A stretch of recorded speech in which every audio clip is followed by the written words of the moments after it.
এখন গাঁৱৰ এটা ভিতৰুৱা অঞ্চলত এদিন এখন চিনেমাৰ শ্বুটিং চলি আছিল। দিনত চিনেমাৰ শ্বুটিং শেষ কৰাৰ পিছত সেই ঠাইতে এটা শিবিৰ পাতি ৰাতিলৈ মানুহবোৰ থকা কথা আছিল।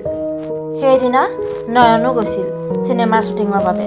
সেই চিনেমাখনত নয়নে নায়কৰ চৰিত্ৰত অভিনয় কৰিছিল। তাৰ অভিনয় শেষ হ'লত সি গাঁৱৰ ইমূৰৰ পৰা সিমূৰলৈ ইফালে সিফালে চালে। সি অলপ দূৰত এটা ধুনীয়া ঘৰ দেখিবলৈ পালে। ঘৰটো দেখি সি আগবাঢ়ি গ'ল। ঘৰটোৰ চাৰিওফালে চুচুক চামাককৈ ঘূৰি ফুৰা দেখি ঘৰটোৰ মালিকনী ওলাই আহিল। তেওঁৰ বয়স ৬০ বছৰমান হ'ব। মানুহগৰাকী নয়নৰ ওচৰ পালেহি আৰু নয়নক সুধিলে, কিয় আৰু ক'ৰ পৰা আহিছা বুলি। তেতিয়া নয়নে ক'লে, গাঁৱৰ ভিতৰলৈ সিহঁতৰ শ্বুটিং চলি আছে আৰু মানুহবোৰ তাতেই আছে, ৰাতিটো মানুহবোৰ তাতেই কটাব। নয়নৰ কথাত মানুহগৰাকীয়ে ক'লে, যদি বেয়া নোপোৱা আমাৰ ইয়াতো থাকিব পাৰা। আমাৰ ঘৰত মানুহ তেনেদৰে নাই। মোৰ লগত মাথো মোৰ 10 বছৰীয়া নাতিনীজনীহে থাকে। মানুহগৰাকীৰ প্ৰস্তাৱত নয়নে ভালে পালে। সি এনেও এনেকুৱা এটা মুহূৰ্তৰ বাবে অপেক্ষা কৰি আছিল। শিবিৰৰ মাজত মুকলি পৰিৱেশত তাৰ থকাৰ অভ্যাস নাই। সেইবাবে ক'ৰবাত কেনেবাকৈ থাকিবলৈ সুবিধা হয় নেকি সেইটোকে সি চাই ফুৰিছিল। মানুহগৰাকীয়ে তাত থাকিবলৈ কোৱাত তাৰ নীলাক্ষীলৈ মনত পৰিল। নীলাক্ষী হৈছে সিহঁতৰ লগৰে। তাৰ লগতেই তাই নায়িকাৰ চৰিত্ৰত অভিনয় কৰিছে। তাইও য'তে ত'তে থাকি ভাল নাপায়। সেইবাবে তাইৰ কথাও ক'লে, মোৰ লগত এজনী ছোৱালীও আহিব, থাকিবলৈ অসুবিধা হ'ব নেকি? তেতিয়া মানুহগৰাকীয়ে ক'লে, নাই নাই, কোনো অসুবিধা নহয়, থাকিব পাৰা। তেতিয়া নয়নে ক'লে, ঠিক আছে, আমি গধূলি সময়ত আহি আছোঁ।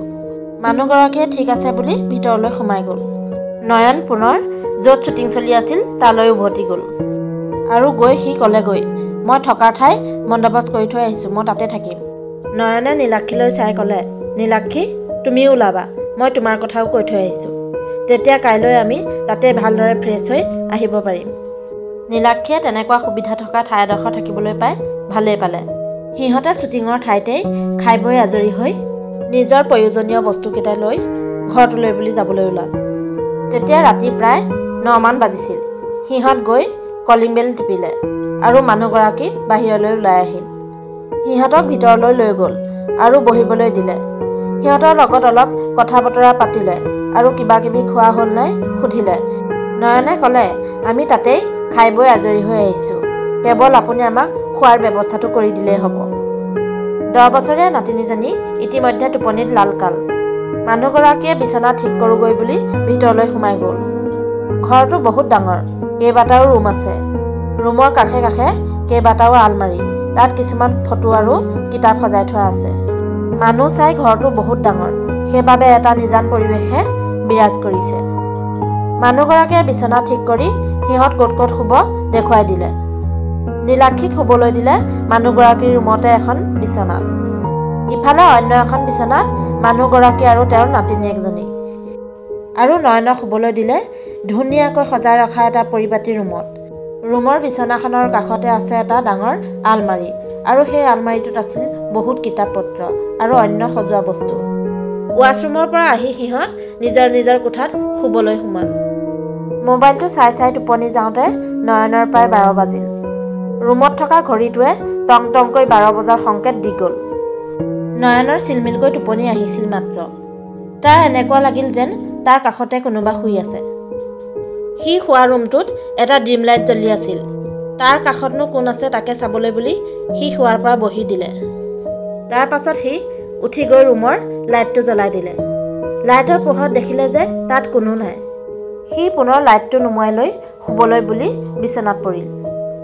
আকৌ একেই অনুভৱ, তাৰ কাষত যেন কোনোবা শুইছেহি। সি লাহে লাহে চকু দুটা মেলি তাৰ পিঠিফালে কাটি হৈ চালে। সঁচাকৈ এজনী ছোৱালী হাতত এখন কিতাপ লৈ শুই আছে। সি চকামকাকৈ টোপনিৰ পৰা বহি ছোৱালীজনীৰ গাত কোন বুলি হাতখন লগাই দিলে। ছোৱালীজনীৰ গাটো ইমানেই চেঁচা আছিল যে তাৰ সৰ্বশৰীৰ কঁপি গ'ল। সি ভয়তে ৰুমটোৰ পৰা চিঞৰ মাৰি ওলাই আহিল। তাৰ চিঞৰত ইফালে মালিকনী আৰু নীলাক্ষী ওলাই আহিল আৰু তাক তেনেকৈ চিঞৰা দেখি কি হ'ল সুধিলে। নয়নে ভয়ে ভয়ে গোটেই ঘটনাটো বিৱৰি ক'লে। মালিকনীয়ে তাক সেইবোৰ তাৰ মনৰ ভ্ৰম বুলি কৈ সিহঁতৰ ৰুমতে শুবলৈ লৈ গ'ল। পিছদিনা ৰাতিপুৱা সি সোনকালেই উঠিল আৰু তাক প্ৰথমে শুবলৈ দিয়া সেই ৰুমটো ভালদৰে চালে। নয়নে মানুহজনীৰ কথাত তাৰ সেইবোৰ মনৰ ভ্ৰম বুলি ভাবিছিল যদিও তাৰ মনটোৱে কিন্তু নামানিলে। সেইবাবে ৰুমটো ভালদৰে চাওঁ বুলি সি সোমাই গ'ল। সি ভালদৰে চাই দেখিলে যে বিচনাৰ কাষত যিটো আলমাৰি আছিল সেই আলমাৰিটোত কেইবাখনো ফটো, আৰু তাৰে এখন ফটোত আঁৰি থোৱা আছিল এডাল বগা মালা, যিডাল মালা আমি মৃত্যুৰ পিছত মানুহৰ ফটোত আঁৰো। নয়নে মালিকনীক ফটোখন কাৰ বুলি সোধাত মালিকনীয়ে ক'লে, এয়া মোৰ দুৰ্ভগীয়া ছোৱালীজনীৰ ফটো, যাৰ মৃত্যু এমাহৰ পূৰ্বেই হৈছে। তাই পঢ়া শুনাত বহুত চোকা আছিল। এটা দুৰ্ঘটনাত তাই মৃত্যু সাৱটি ল'ব লগা হ'ল। আৰু তেতিয়াৰে পৰা এই ৰুমটো ব্যৱহাৰ নহ'লেও প্ৰতিদিনেই মই চাফ চিকুণ কৰোঁ আৰু কিতাপবোৰ জাৰি জোকাৰি ধুনীয়াকৈ সজাই ৰাখোঁ। কাৰণ মোৰ ছোৱালীজনীয়ে চাফ চিকুণকৈ আৰু পৰিপাটিকৈ থাকি বহুত ভাল পাইছিল। মানুহগৰাকীৰ কথাবোৰ শুনাৰ পিছত নয়নে ৰাতিৰ ঘটনাটো আনে বিশ্বাস নকৰিলেও সি কিন্তু বিশ্বাসত ল'লে। আচলতে ৰাতি যিহেতু কোনেও নাথাকে, সেইবাবে সেই বিচনাত আহি তাই নিশ্চয় জিৰণি লয়। নয়নে মনৰ কথাবোৰ মনতে ৰাখিল। নীলাক্ষী আৰু নয়ন গা পা ধুই শ্বুটিঙৰ ঠাইলৈ উভতি আহিল। নয়নে তাত একো নকলেও ৰাস্তাত আহোঁতে নীলাক্ষীক কথাবোৰ ক'লে, আৰু সিহঁত ৰাতিলৈ থকাৰ কথা আছিল যদিও সেই ঘৰটোত আৰু থাকিবলৈ নগ'ল।